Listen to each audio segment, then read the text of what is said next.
Broadcasting from the business capital of the world, this is the Podcast Business News Network. You know, when I tell people about her, it's always predominantly the animal communicator part of her, that she can connect with animals. She can know what they're thinking, if they could verbalize what they would say and how to send messages to them. It's just amazing. I've witnessed it. She has helped me along with some challenges with my animals, but I never go deep into the other aspect of her, and that is the fact that she can do psychic readings for humans. She has so much insight on moving your life forward. She's documented much of this in many books, right down to a children's book. And we're going to talk with her today. All of this stuff impactful in moving your life forward, kind of getting answers, figuring things out. Shirley Scott joins us once again on the program. How you doing today? Good, Steve. How are you doing? Real good. Real good. Weather's warming up, so it's going to be spring shortly. In Oregon is where you are. When you say warming up, yes. where you at with that? I'm way in the northeast corner of Oregon, almost to Idaho. What brought you there? We never talked about that, and I'm kind of curious. The weird thing that brought me here was I got messages from, I was going to move. I was living near Portland, Oregon, and I had lost my job, and I thought, now what do I do? And two people randomly that I was giving readings to stopped me in the middle of the reading, and they said, you need to move to Joseph, Oregon. Now, Joseph is the nearest little community to me.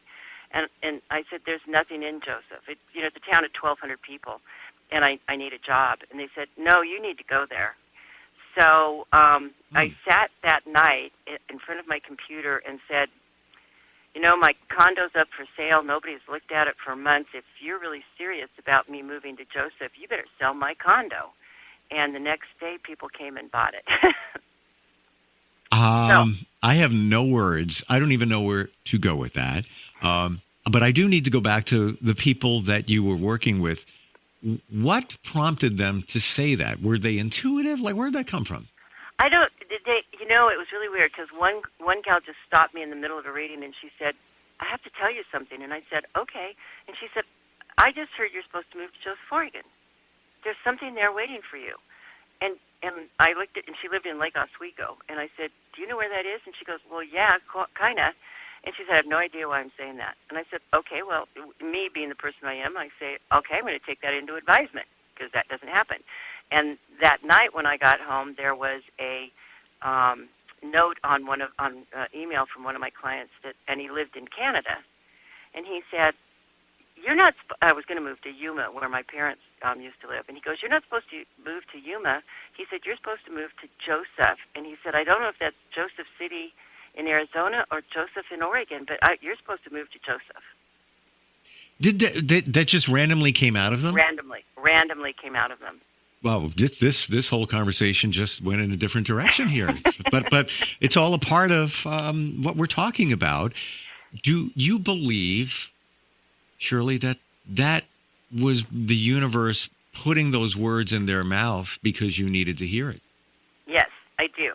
Wow. Because once I asked the universe, I kind of laughed it off and said, okay, well, sell my condo, ha, ha, ha. Nobody's looked at it for 2 months. It's been on the market. And the next day, these people came in. They loved it. They said, we'll pay all closing costs. Don't worry about a thing. We want it. And I was out in like 30 days. And the other really fun thing was I was moving around the 1st of December. Now, where I live in Joseph is like 4,200 feet in elevation, and winters can be, feet of snow for a long time. And my neighbor helped me move. We packed up this U-Haul. We came up, absolutely no snow. This is December. Him and her, they were friends. They spent the night in my house and kind of helped me get it back together. They packed up the U-Haul, drove it back, and the minute they got to Portland, that night it snowed like 3 feet overnight. So I knew that I was supposed to be here. And my life since I moved here, I opened a business here for a while, and I did psychic readings out of my business. It was called BLT, Bath, Linen, and Towels, because there was no place in this county to buy bath linen and towels. So I opened this place, and it had all your shower curtains, that I sold more rubber duckies than anything else. But I also did psychic readings out of my shop, and I probably built my business more doing psychic readings there than I did business-wise. Isn't it interesting that you do psychic readings as part of you, but it was others that gave you the insight to move to where you are now? Exactly. And that's what I tell people is if you really are in touch with the universe, it'll tell you where to go or what to do. I had a client one time that I told her that I saw her moving to Colorado. And she said, oh, I don't know. And everything in her life was just a mess.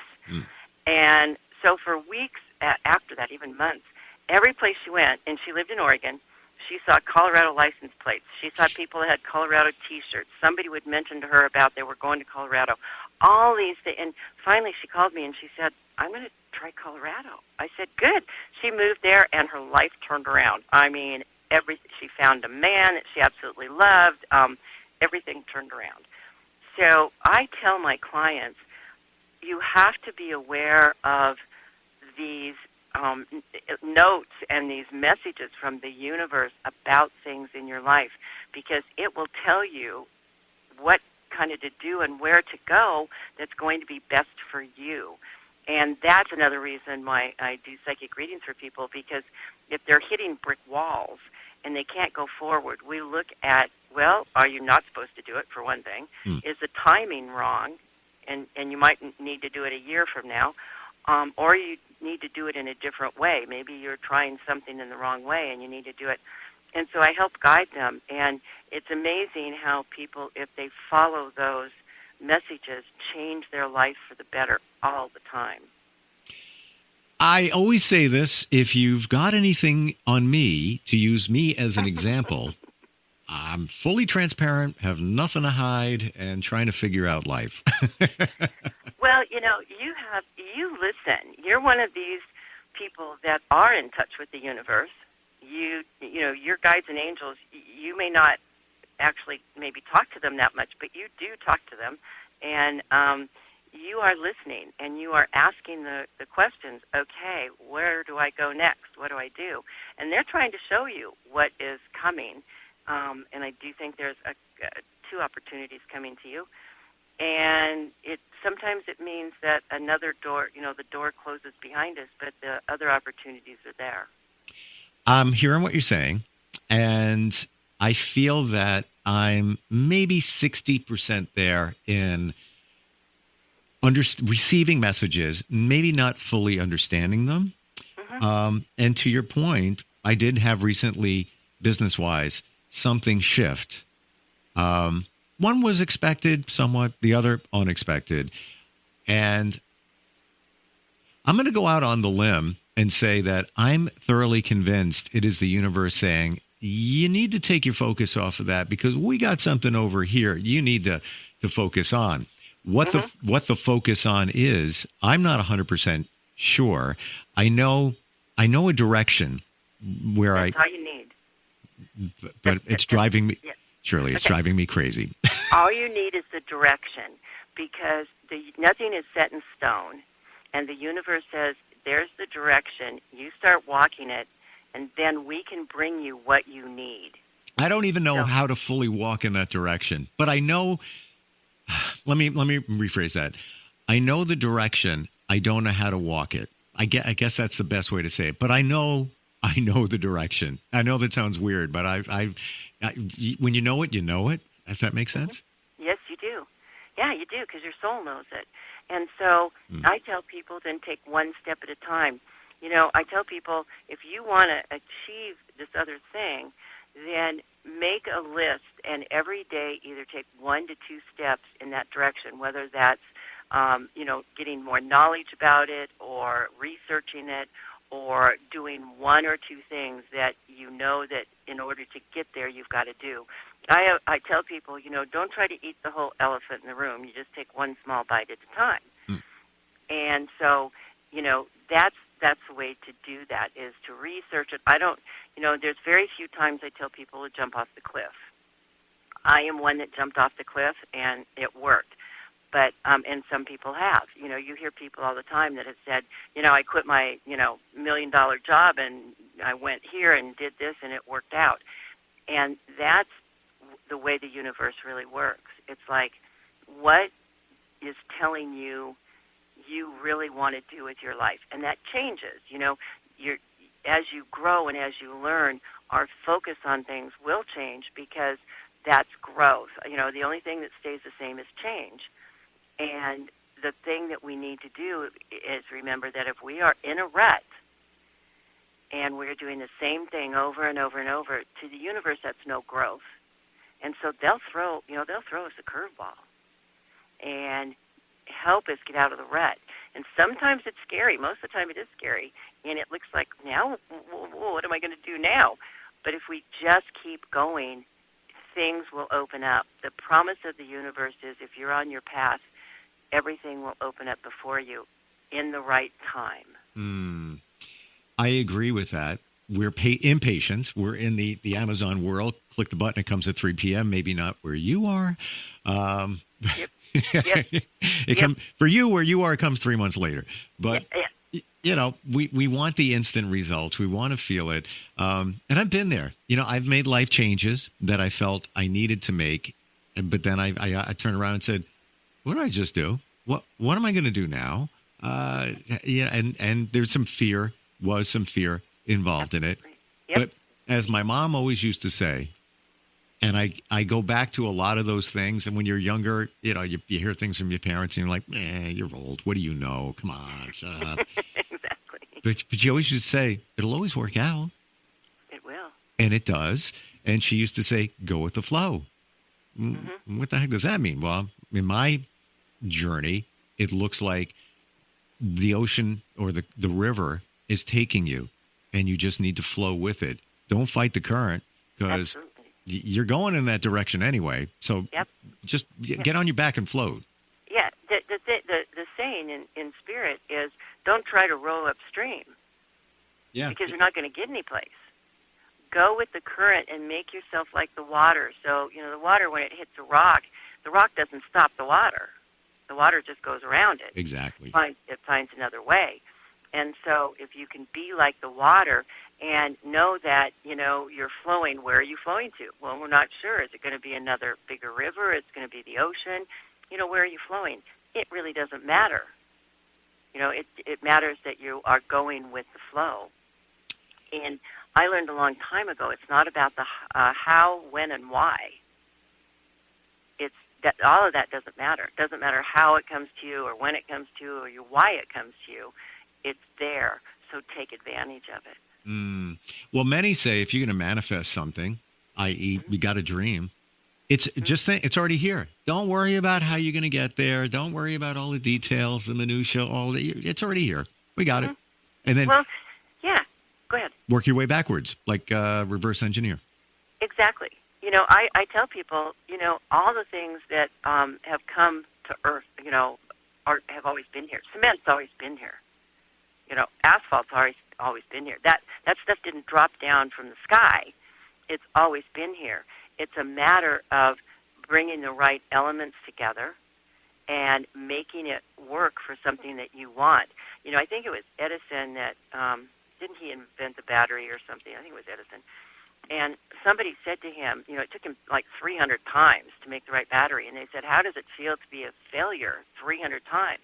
And he said, what do you mean? I'm not a failure. I learned 300 ways not to make a battery. And to your point, many say that it was Nikola Tesla, that came up with all of these electric and all of that. Edison got the credit for it, but it actually came from Tesla, who many believe was the king of manifestation, and that's how all these experiments came. He was a little quirky, in my studying of him, but he manifested these things, and they came to fruition. Your books, it's so interesting that we're talking about your journey, and one of your books is called "Which Path Leads to Forever." Right. And is that really about you? This is a book about you. It is a book about me. It is a book about me, and it goes into, I've had my struggles like everybody else, but it's also about if you can walk through your journey and know that you're not a victim, you're a survivor, all of us are, not play the victim archetype, and really clear away a lot of the debris and look at what's happened in your life has actually been there to make you stronger.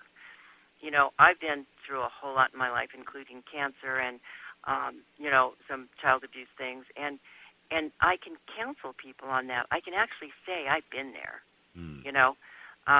The only thing I can tell people is, my son, I have one son, I was lucky enough that, he's still alive. He had to go to Afghanistan and he survived, but he now has Parkinson's at the age of 50, and he got it from the war. Yet, so I know what a lot of things are in life, and I can tell people I really understand it.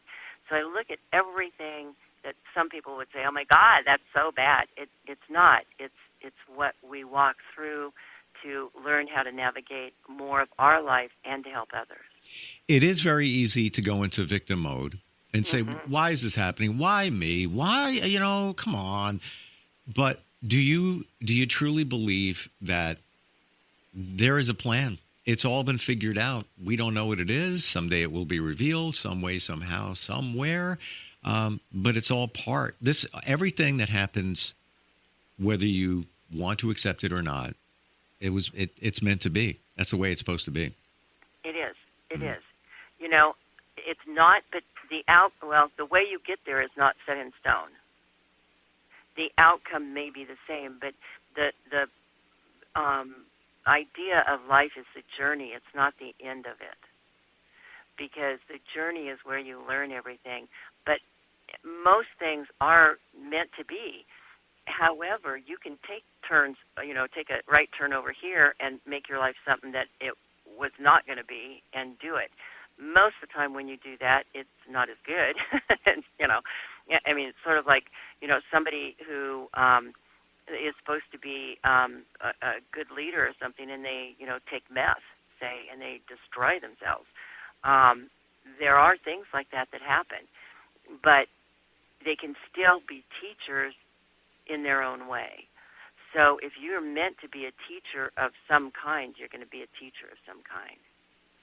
Why do people leave us early or leave before we feel that they had their time on Earth? Or is that part of it? And I guess that leads into other lives.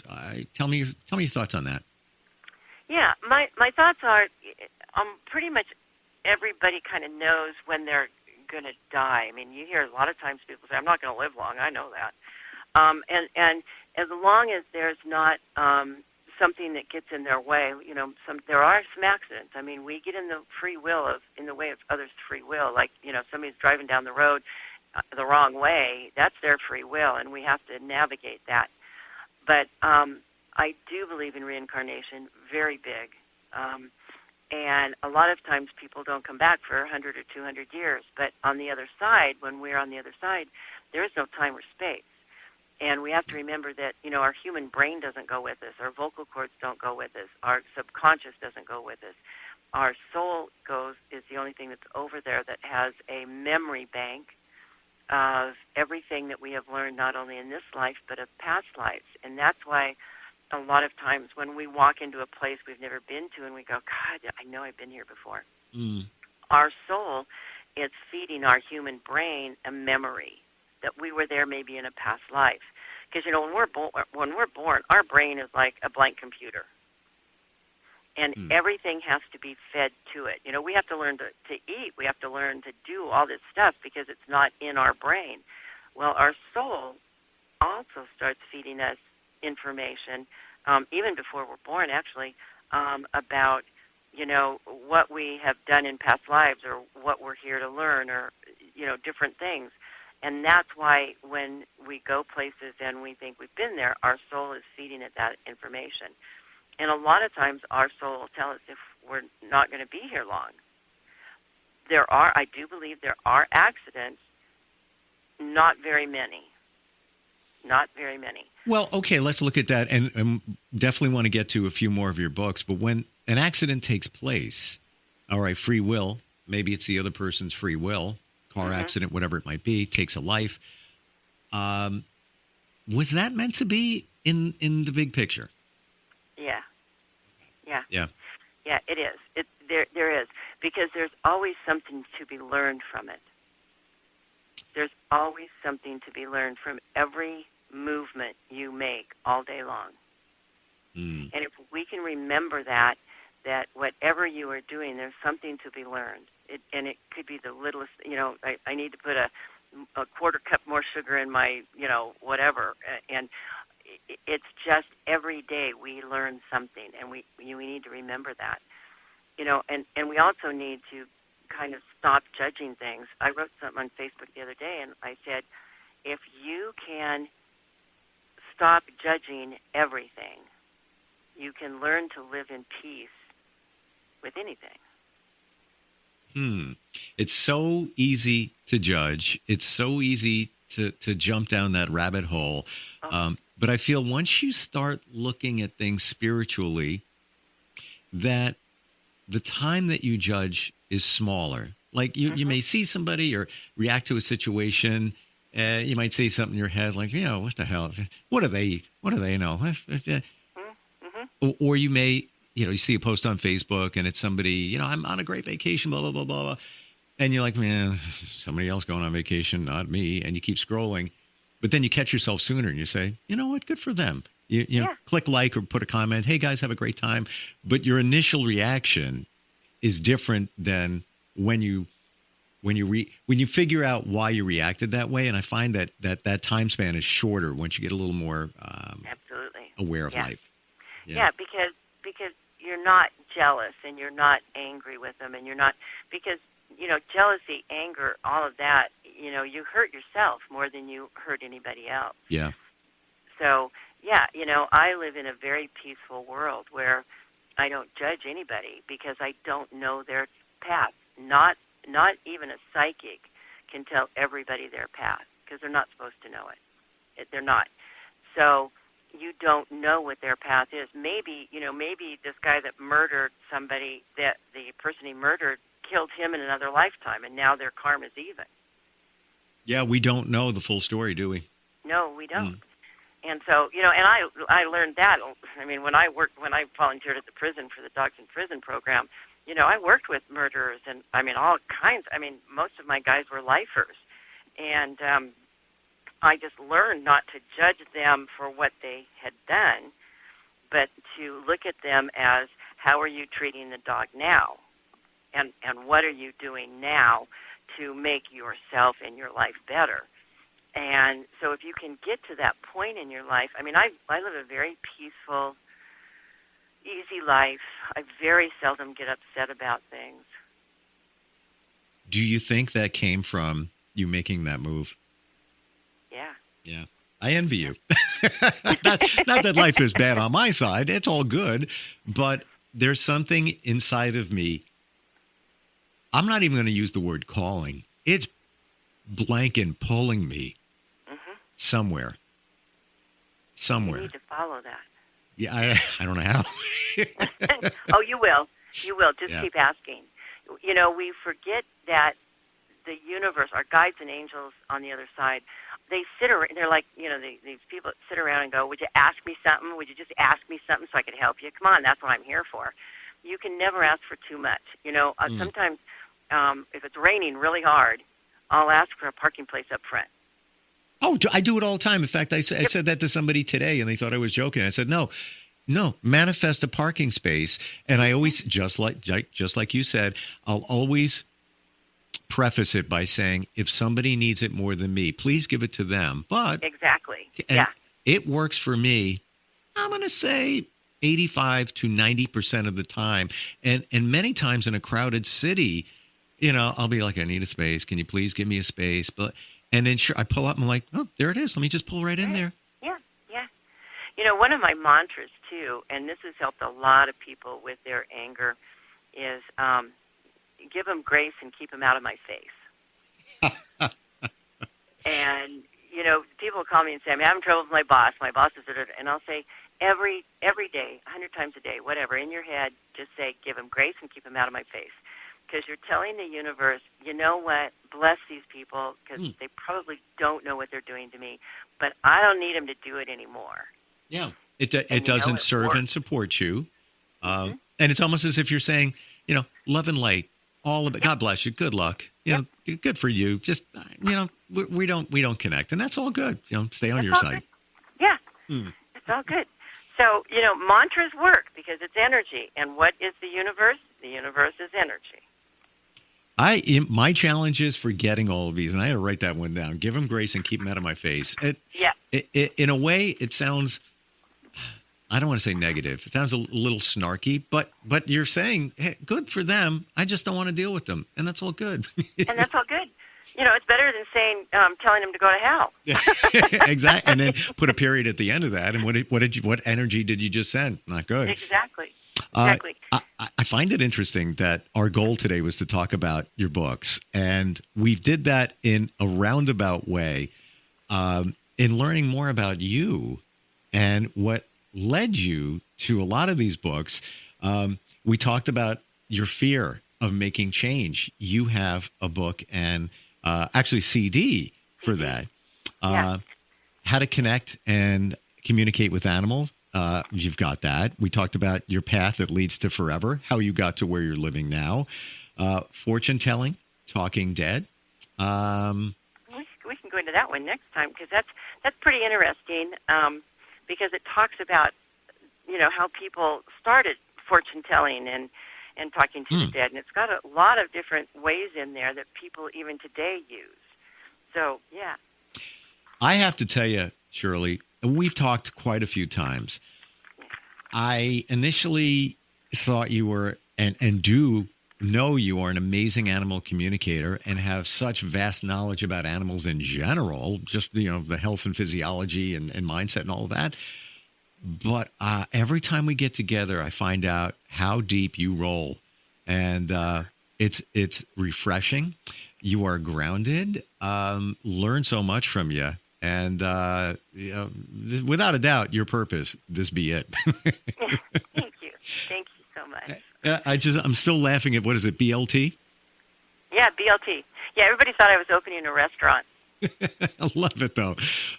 Fantastic. Yeah. Your website to find insight on all of this and the books and CDs. And if you want to communicate with animals, Shirley-Scott, that's 2 T's, Shirley-Scott.com. Great having you on here once again. Really appreciate it. Great, Steve. Thank you so much. Talk to you soon. Give them grace, but stay out of my face. Yep. That doesn't apply to you. I'm trying to remember. I'll take the grace anytime. You got it. All right, we'll talk soon. Okay.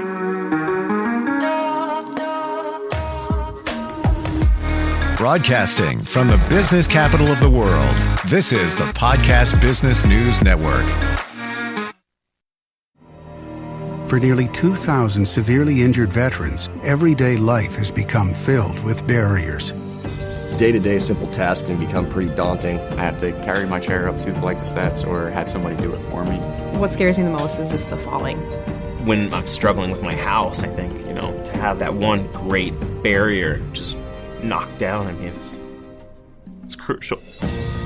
Home for Our Troops is a wonderful nonprofit that builds a mortgage-free, fully adaptive, handicap-accessible house. And there's no catch. It'll be our very first home that we've ever owned. This is a game changer. This is where your life begins again.